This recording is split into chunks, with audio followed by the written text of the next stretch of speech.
কি সুন্দর ফুটেছে, রংটি যেমন সুন্দর, এক গোছা ফুল একসাথে আমাকে যেন ডাকছে। বসন্তের ফুল, বলুন তো এটি কি ফুল পারলেন? এটি অশোক, যার বৈজ্ঞানিক নাম সারাকা ইন্ডিকা। বসন্তের তিনটি ফুলের নাম সবচেয়ে বেশি উচ্চারিত হয় অশোকে, পলাশে, শিমুলে। এটি সেই অশোকের ফুল। অশোক আমার একটি প্রিয় ফুল। এটি দেখতে পাচ্ছেন বাংলা একাডেমি ঠিক উল্টো দিকে, রমনা কালী মন্দিরে ঢুকতে হাতের বাঁ দিকে এই গাছটি আছে।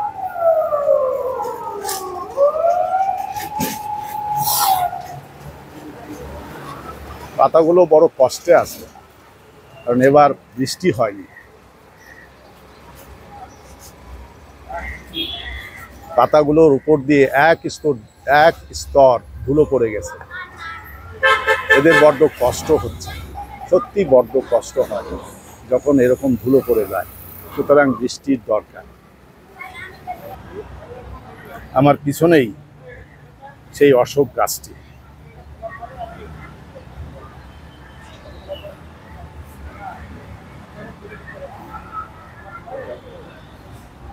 আজকের সকাল একটু মেঘাচ্ছন্ন, যার ফলে ছবিটা তত সুন্দর ভালো আসছে না, তারপরও দেখানোর চেষ্টা করছি।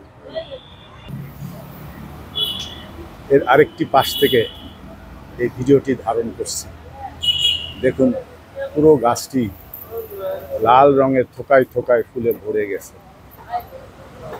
এটি দেখে ৮০ দশকের একটি জনপ্রিয় কবিতা রুদ্র মোহাম্মদ শহীদুল্লাহ, আমাদের সমসাময়িক ছিলেন, প্রয়াত হয়েছেন।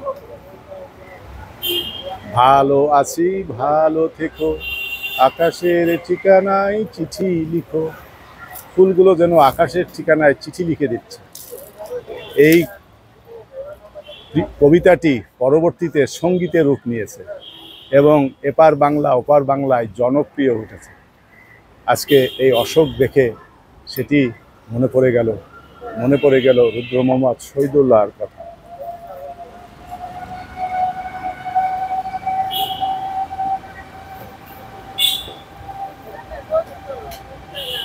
অশোক, সারাকা ইন্ডিকা আমাদের দেশের ফুল।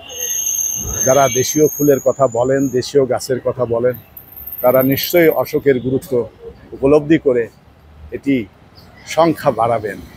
আগে এই বাংলা একাডেমি এবং সোহরাওয়ার্দী উদ্যানের এই পাশটিতে প্রচুর অশোক গাছ ছিল।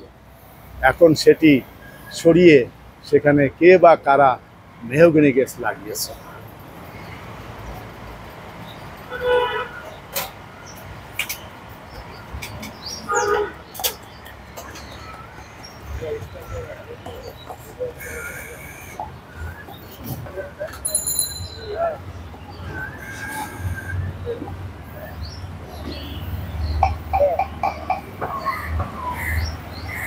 অশোক, মন ভরে উপভোগ করুন অশোকের সৌন্দর্য। সকলে ভালো থাকুন, ফুল ভালোবাসুন, ফুল উপহার দিন, ফুলের মতো পবিত্র মনের অধিকারী হন। এই শুভকামনায় আমি মিহিরলাল সাহা সকলকে আমার এই ভিডিওটি দেখা এবং শোনার জন্য অনেক অনেক ধন্যবাদ এবং কৃতজ্ঞতা। ভালো থাকুন সকলে।